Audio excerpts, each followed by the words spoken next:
سلام دوستان، خوش اومدیم به اولین ویدیو از چنل ملا شده.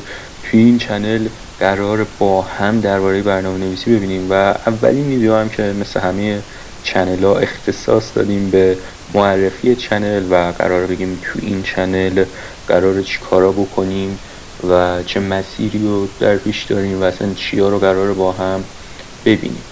بیشتر از این وقتتون رو نمیگیرم، بریم که با هم داشته باشیم. اول از همه درباره منه که من اسمم محمده، 17 سالمه، دانش آموز رشته کامپیوترم و به طراحی سایت حوزه بک‌اند و فرانتندم علاقه دارم و قرار با هم بریم تا دنیای برنامه‌نویسی توی این چنل زیرو رو کنیم. حالا اگه مثلا دوستم داشتیم بعدا میتونم هوش مصنوعی و اخبارهای هوش مصنوعی به این چنل اضافه کنم. قرار تو این کانال چی ببینیم؟ قرار با هم مسیر یادگیری برنامه‌نویسی رو از صفر بریم. قرار تجربه‌های واقعی خودم توی مسیر برنامه‌نویسی تا اون جایی که یاد میگیرم و با شما در اشتراک بذارم و این چنل یه منبع مفید برای کسایی که میخوان تازه شروع کنن مثل خود من. البته من خودم یه مقدار شروع کردم ولی بازم هنوز اول کارم و قرار توی آینده ویدیوهای با چهره خودم هم باشن. خب حالا بگیم چرا یوتیوب، اصلا چرا برنامه‌نویسی؟ اول از همه بگیم چرا یوتیوب. چون خب من میخوام یه مستند طوری از مسیر رشدم توی برنامه‌نویسی داشته باشم. اون طرف خب خیلی هم هستن مثل خود من از صفر شروع کردن یا خیلی از زیر صفر شروع کردن و اطلاعات نیاز دارن، میخوام به اونا کمک کنم و میخوام از یادگیری هم هر چی یاد گرفتم صادقانه بگم. حالا چرا برنامه‌نویسی؟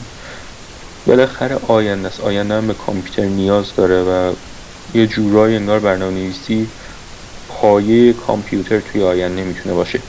شاید مثلا الان خیلی ترند شده بگن این برنامه نویسی دیگه از بین میخواد بره، این شاخه میخواد از بین بره. از بین که نمیرن، از ظاهرشون یه مقدار تغییرات داره. مثلا فرانت اند دیگه میشست یه تیبل میساخت یا یه مثلا نوبار میساخت، اینا رو دیگه میده خود مثلا چت جی پی تی کدشو میزنه، میاد بیشتر روی کال تو اکشن و مثلا چطور بگم با کاربر سر و کار داره اونطوری بیشتر کد میزنه که حالا اینا هم بحث جدا میمونه برای ویدیوهای بعدن.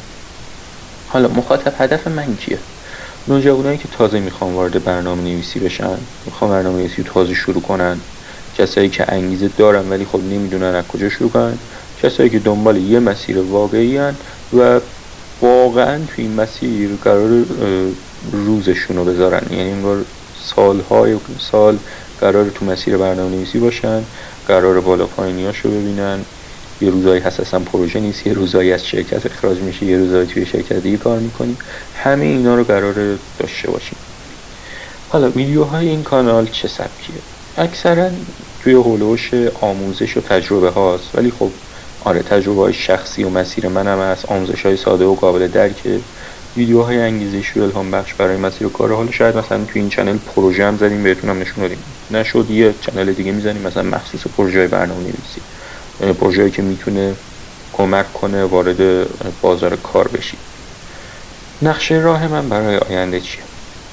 اول از همه که هدف از این چنل اصلا این بود که مستندسازی کنیم، پس نیازه که یه آرشیو کامل از مسیر یادگیریمون رو داشته باشیم.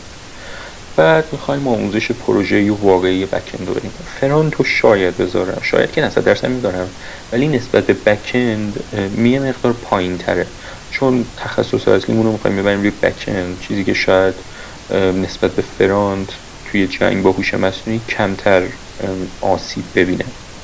پاسخ به سوالای شما، تعامل با مخاطب، شاید ساخت دوره یا همکاری با بقیه یوتیوبرها، شاید هم تو آینده موضوع چنل رو اصلا تغییر دیدیم از سمت برنامه‌نویسی رفت سمت برنامه‌نویسی و حالا یه موضوع دیگه، یعنی 2 تا موضوع شد چنل.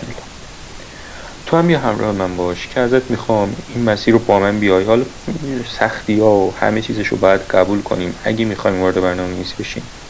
کانال رو سابسکرایب کنید و نظرتون تو کامنت ها بگید. هر هفته ویدیو جدید داریم، سعی میکنم کمش هفته 2 تا ویدیو رو داشته باشیم. خب خیلی ممنون که تا اینجای ویدیو همراه بودید.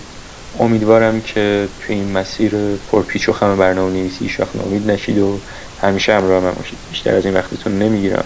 تا ویدیو